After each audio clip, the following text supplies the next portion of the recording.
বেঁচে থাকো বাবা, মানুষ হও। চল মা সাবিত্রী, সূর্যের জল খাবার দিই। চলো মা। বসুন না ঠাকুরপো, আর দাঁড়িয়ে কেন? মেহনত তো অনেক করলেন, এবার সুখে ঘর কন্যা করবার ব্যবস্থা দেখুন। মানে?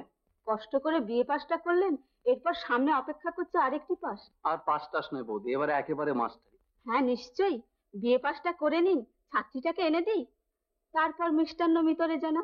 আমাদের ভাই ওইটুকুই লাভ। তার মানে? মানে অতি সরল, সোজা কথা, সুন্দরী সুলক্ষণ একটি মেয়ের সাথে আপনার বিয়ে, তার উপরই মাস্টারি করবে। কি যে আপনারা বলেন তার কিছু ঠিক ঠিকানা নেই। আগে রোজগার পাতি করি, ভাই ভাইপোদের মানুষ করে তুলি, তা না তার উপর চাপাতে চাইছেন নতুন এক বোঝা। হ্যাঁ বোঝা। তা ভাই এই বোঝা না হলে প্রাণী বিশেষ নাকি পথ চলতে উৎসাহ পায় না। আপনি আমায় এই বিষয়ে একটু সাহায্য করেন বৌদি। নিশ্চয়ই সাহায্য করব। নতুন অতিথি এলে তাকে সাজিয়ে গুজিয়ে দেব, হাসিতে গল্পে মাধুর্যময় করে তুলবো এ সংসারে। না বৌদি, এ বাজে ঝামেলা থেকে আমি বাঁচান। হ্যাঁ হ্যাঁ, বাঁচাচ্ছি।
শুনুন, কাল থেকে আপনাদের একজনকে আশা করছি, আর আকালকে দিয়ে খবরও পাঠিয়েছিলাম। ব্যাপার কি, এত ব্যস্ত হয়ে খবর দিয়েছেন?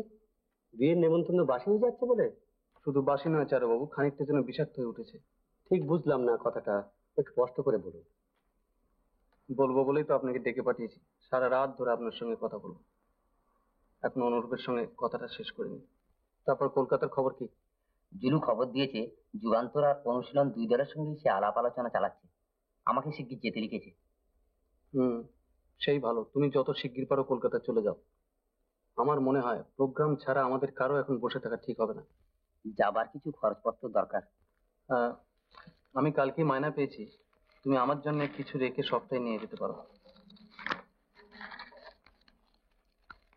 চারু, তোমার কিছু বলবার আছে? হ্যাঁ, জুলুর কাছে টাকা নিয়ে কিছু বই এনো। দেশের কথা বইখানা প্রাস্তাবিক পারো তো 2-3 কপি নিয়ে এসো। আনন্দমঠ, শিখের বলিদান, ম্যাটসিনি, এগুলো 2-3 কপি করে নিয়ে এসো, মফস্বলে পাঠাতে হবে। আর হ্যাঁ, স্বামী বিবেকানন্দের পুরো সেটটা নিয়ে এসো। আচ্ছা, আনবো। এখন তাহলে চলি। কিন্তু পৌঁছে চিঠি দিও। আচ্ছা।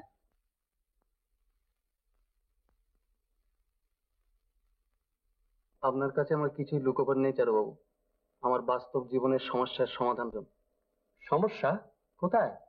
সমস্যা দেখা দিয়েছে আমার জীবন ঘিরে। সংসার করা আর স্বদেশী করা দুটো একসঙ্গে সম্ভব নয়।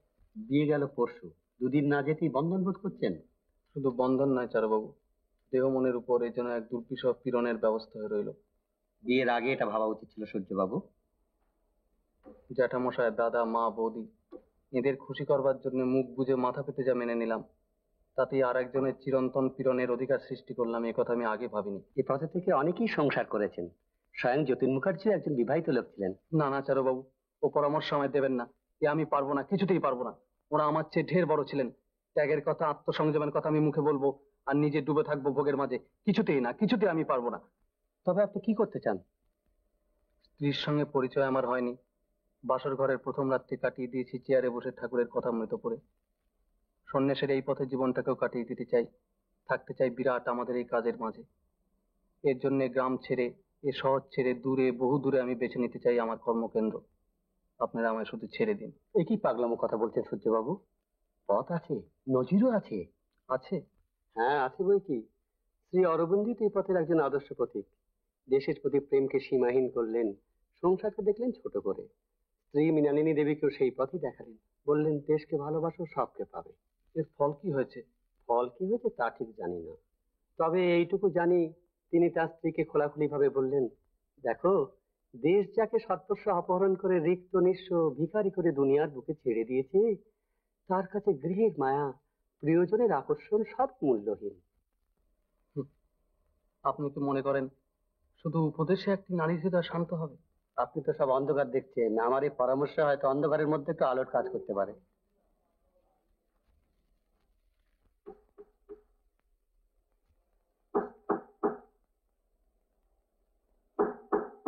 কে?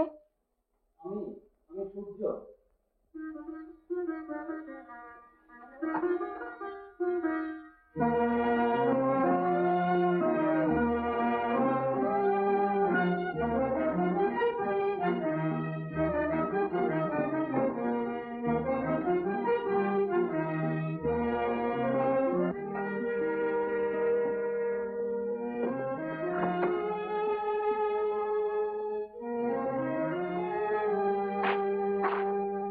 সেদিন অনুযোগ করেছিলে আমার মনের নাগাল পাওনা না? স্বদেশীর আবার মানুষ নাকি? তাদের মন বলে কিছু আছে? না, স্বদেশীরা সব কাঠ পাথর। না, ওই বইগুলো পড়ে দেখো, পড়লেই বুঝবে আমরা কি চাই।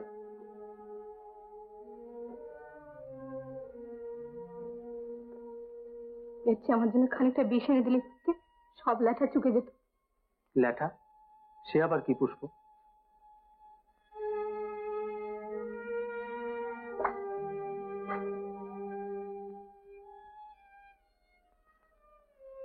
লেখা আমি। সংসারে তোমার টান নেই, বাড়ি এলে তোমার বিছানা ঠাকুর ঘরে, একবার বাড়ি থেকে গেলে আর বাড়িতে আসবার নাম করো না। কেন? কিসের জন্য? কি অপরাধ আমি করেছি? বুঝেছি সবই, ঠিক 8-10 জনের মতো আমি হতে পারলুম না।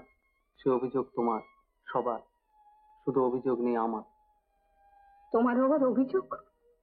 কেন, আমার কি কোনো অভিযোগ থাকতে নেই? আমার মস্ত অভিযোগ তোমাদের সবার উপর, সমস্ত সংসারের উপর। যে দেশের ফলে জলে আলোয় বাতাসে আমরা মানুষ, যে দেশের মাটিতে আমরা বেড়ে উঠেছি, ভাবে না এতটুকু দরদ নাই, এতটুকু কর্তব্যবোধ নাই। কিন্তু দেশের কাজ কি একা তোমার? আর যদি তাই হয় তবে সংসার করলে কেন? আর এই সংসারে আমারই বা প্রয়োজন কতটুকু? সে কি পুষ্প, তোমার প্রয়োজন তো অনেক। সংসারের দিক থেকে আমার অভাব তুমিও তো পূরণ করে রাখতে পারো। ভগবানকে দেখতে পেলে জিজ্ঞেস করতাম, কি দিয়ে তিনি তার এই সৃষ্টি ছাড়া মানুষটিকে তৈরি করলেন? একবার চোখ খুলে ভালো করে চারিদিকে তাকাও পুষ্প, আমার মতো কত সহস্র সৃষ্টি ছাড়া মানুষ তোমার চোখে পড়বে। এইমাত্র যে বইখানা ছুঁয়ে ফেললে, সৃষ্টি ছাড়া মহারিষি শ্রী অরবিন্দর লেখা কয়েকখানা চিঠি হতে রয়েছে, তার স্ত্রীকে লেখা। অতি আমার মনের কথা পাবে, বইখানা পড়ে দেখো। বিপন্ন দিনের উপকারের বিনিময়ে ইংরেজ ভারতকে শৃঙ্খলিত করল রাওলাত আইনের নাগপাশে। নানা স্থানে অনুষ্ঠিত হলো প্রতিবাদ সভা। রাওলাত আইনের প্রতিবাদে দলে দলে যোগ দিল আবাল বৃদ্ধ বনিতা, জাতীয়তা উদ্বুদ্ধ নরনারী। প্রাচীর বেষ্টিত উদ্যান ভূমিতে অসংখ্য জনসমাগম। সভা আরম্ভ হতেই ইংরেজ সেনানায়ক ও ডায়ার সশস্ত্র বাহিনী নিয়ে অবরুদ্ধ করল সেই উদ্যান ভূমি। কামান ও রাইফেলের গর্জনে সহসা উদ্যান ভূমিকম্পিত হলো। নিরপরাধ নরনারীর উপর গুলি চালাবার হুকুম দিলেন নরপিশাচ সেনানায়ক। একটি শিশুকেও বাইরে যেতে দেওয়া হলো না। যারা পালাবার চেষ্টা করলো তাদের পথ রুদ্ধ করে দাঁড়ালো মিলিটারি। অসহায় মানুষের উপর মনুষ্য নামধারী শয়তানের বর্বর পৈশাচিক অত্যাচার।